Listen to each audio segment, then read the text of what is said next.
The secret to ending exhaustion and finding the peace you've never had. The roads of Judea were long, dusty, and unforgiving. Each day I walked among men and women whose backs bent under the weight of burdens too heavy to carry. Some bore the crushing yoke of Roman oppression, soldiers demanding taxes, coins stolen from trembling hands, labor extracted without mercy. Others carried the invisible load of religion, twisted into chains by leaders who demanded sacrifice without compassion, rules without love, rituals without understanding. I saw farmers who labored under the hot sun from dawn until night, yet returned home to hungry children and empty cupboards. I saw mothers rising before the first light, grinding grain with weary arms, rocking their infants as tears stained their garments. I saw the elderly pushed aside, forgotten, their wisdom dismissed as their bodies grew frail. Their eyes spoke louder than words. They whispered of exhaustion, despair, longing for peace. They had heard teachers proclaim the law, but no voice to soothe their souls. The temple offered sacrifices, but no rest for the restless. Life became a ceaseless struggle, work, survive, obey, repeat. Yet deep within, their hearts cried for more, for freedom, for release, for a love that would not demand, but would embrace. This was the world into which I stepped, where people existed more than they lived, where joy had been stolen by fear and hope by oppression. In their ordinary lives, the people yearned for a promise greater than survival. It was a picture of souls who were spiritually famished, a silent, aching hunger for something they couldn't name. Their outward strength masked an inward emptiness, a quiet desperation to be found. They had been taught to earn their way to God, but their toil had only led them to a deeper sense of worthlessness. Their unfulfilled yearning was a mental trigger, a subconscious plea for a way out of the ceaseless cycle of struggle, a powerful sign that they were ready to hear something different. One day, as I taught in the marketplaces and along the roads, I felt their hearts leaning toward me. The crowd pressed in close, and I spoke words that cut through the silence of despair. "Come to me, all you who are weary and burdened, and I will give you rest." It was as if a crack appeared in their heavy armor of hopelessness. The words startled them, for they were unlike anything they had ever heard. Rest was not something Rome could grant, nor something the Pharisees could legislate. It was not found in gold, nor in endless striving. My words invited them to something deeper, something eternal, rest for the soul. The men lowered their baskets, the women paused their work, and even the children looked up with wide eyes. Could it truly be possible? Could someone carry what they could not? Could peace be more than a dream? The Pharisees whispered among themselves, suspicious, for they had built their power on the weight of endless rules. But the common people, the broken, the weary, they felt something stir within them. A door was opening, a light breaking through the darkness of their fatigue. The crack was small, but it was enough to let hope in.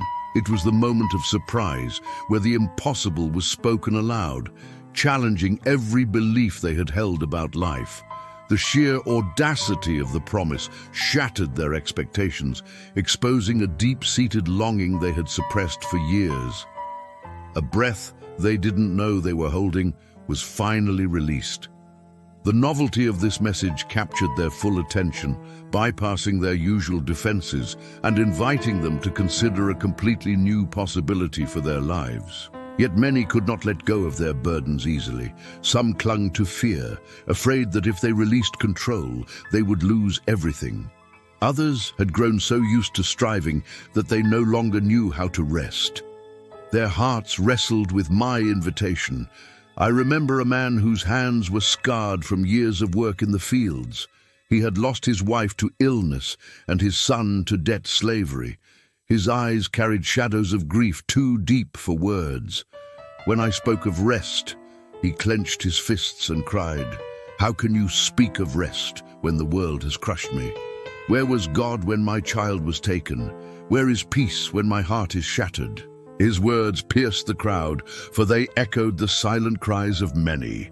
In that moment, the breaking point had come. Pain overflowed, doubt shouted louder than faith, and despair threatened to drown the little flame of hope flickering in their souls. I did not turn away. I looked at him with compassion and said, "Come to me.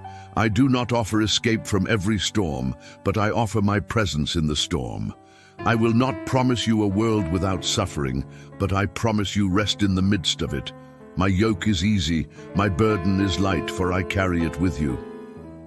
Tears filled his eyes, and in his brokenness he began to understand.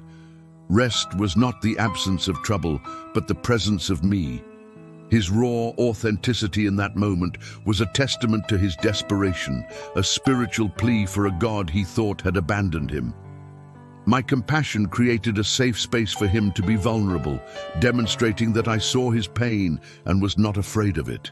The truth of my presence in the storm, not just after it, was a powerful mental trigger that broke through his resistance. As the days passed, more and more came.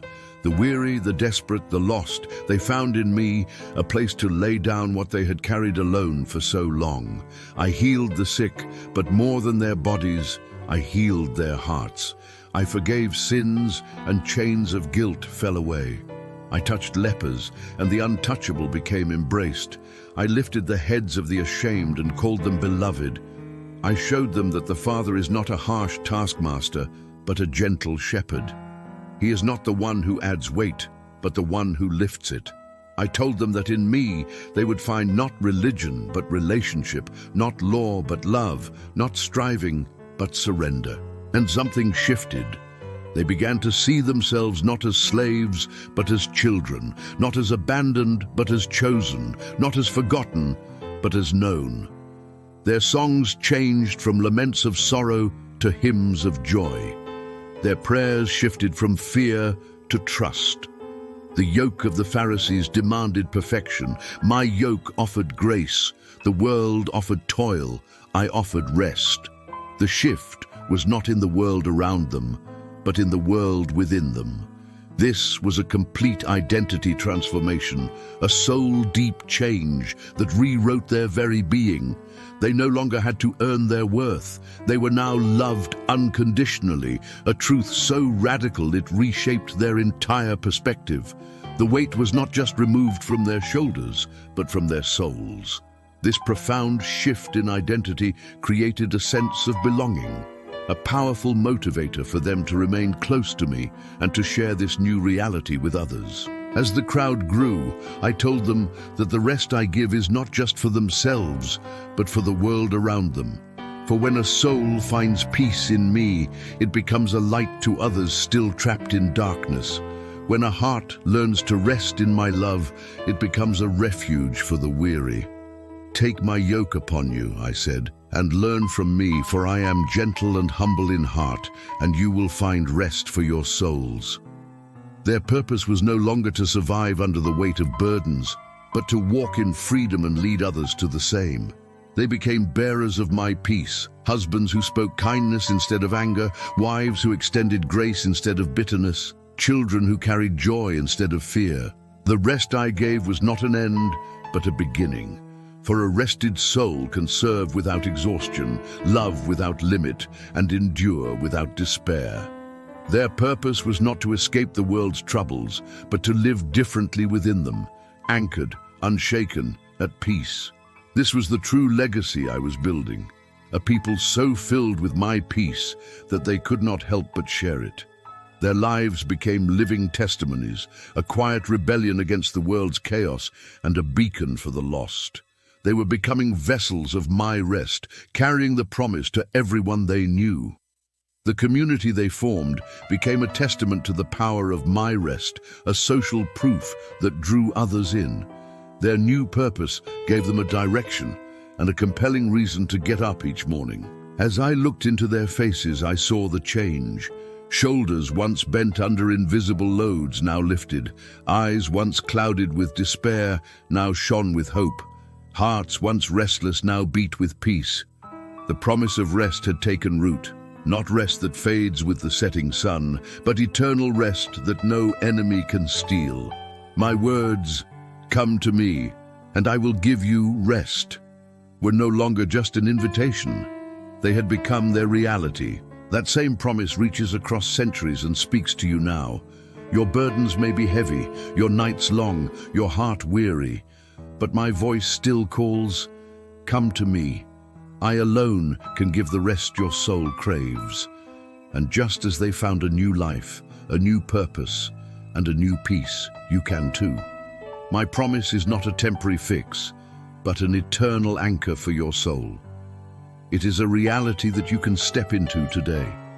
My purpose for you is not just to survive, but to truly live, filled with a joy that only I can provide. Don't wait any longer. The decision to surrender to peace is in your hands.